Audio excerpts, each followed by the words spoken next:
እጅ ያለን በርካቶቻችን እስቲ ከጓሮ ሄደ ዳማከሴ ቆርጠህልኝና ተብለናል።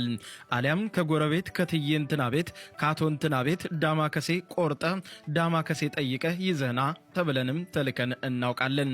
ለመሆኑ ዳማከሴ ተበጥብጦ ሲጠጣ በሰውነት ላይ ሲቀባና ሌሎችንም ዘርፈ ብዙ አገልግሎቶች ሲሰጥ በልጅነታችን ጀምሮ ያስተዋልነው እኛም ለመሆኑ ስለ ዳማከሴን የምትጠቀሙ ተጠቅማችሁ የምታውቁም ዳማከሴን ተጠቅማችሁ የማታውቁምና ዳማከሴ ምን እንደሆነ ጭምር የማታውቁም ስለ ዳማከሴ እነሆ አስገራሚ ፕሮግራም አሰናድቼላችኋለሁ። አብራችሁኝ ቆዩ። ሰላም ጤና ይስጥልኝ ክቡራትና ክቡራን የዩቲዩብ ቻናሌ ቤተሰቦች፣ አቤል ብርሃኑ የወይኗ ልጅ ነኝ። ያላችሁት ሁለተኛው የዩቲዩብ ቻናሌ ላይ ነው። ሰብስክራይብ በማድረግ የደወል ምልክቷን በመጫን በጣም አስገራሚና ለየት ያሉ መረጃዎችን በየዕለቱ ታገኛላችሁ። ዳማከሴ በዓለማችን ላይ ወደ 100,000 የሚጠጉ እጽዋት ለሕክምና አገልግሎት እስካሁን ባለው መረጃ ይውላሉ። ከነዚህም ውስጥ ደግሞ በሀገራችን ብሎም በዓለም ላይ ዘርፈ ብዙ ጥቅም ያለው ዳማከሴ አንዱ ነው። ዳማከሴ ሀገር በቀል ተክል ሲሆን በሳይንሳዊ ስሙ ኦሲመም ላሚፎለም እየተባለ ይጠራል። ይህ ተክል በሀገራችን በርካታ ቦታዎች የሚገኝ ሲሆን ሁለገብ የሆነ የመድኃኒት ባህሪ አለው። በሀገራችን በአብዛኛው ቦታዎችም የምች መድኃኒት በመባልም ይታወቃል።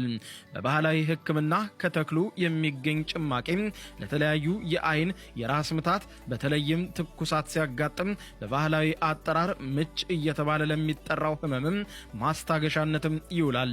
በተጨማሪም ለምለም ቅጠሉ ተጨምቆ ሲጠጣ ለተቅማጥ፣ ለአሜባ፣ ለሳልና ለሌሎችም ህመሞች ለማስታገሻነት ይውላል።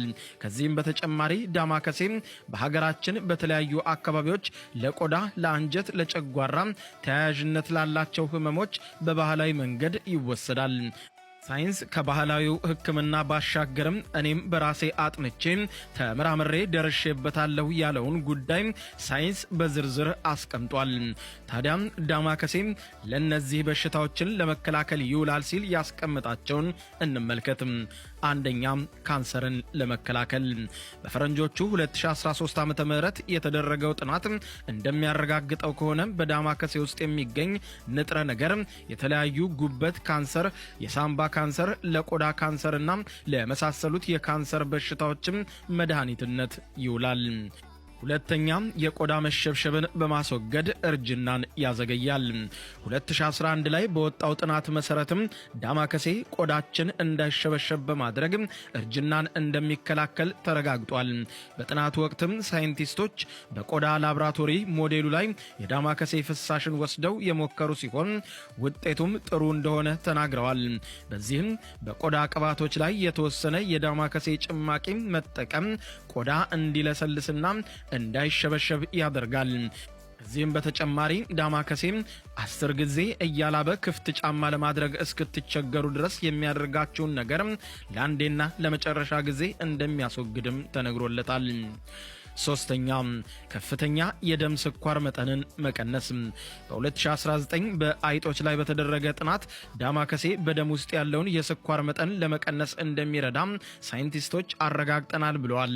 ከጥናቱ መረዳት እንደቻሉትም ዳማከሴ በደም ውስጥ ለሚገኝ ከፍተኛ የስኳር መጠን ለመቀነስም ይረዳል። ከዚህም በተጨማሪ በባህላዊ መንገድ ዳማከሴ ቅጠሉ ተጨምቆ መጠጣት ለደም ግፊት በሽታ እንደሚከላከል በዝርዝር ሲገለጽ ቆይቷል።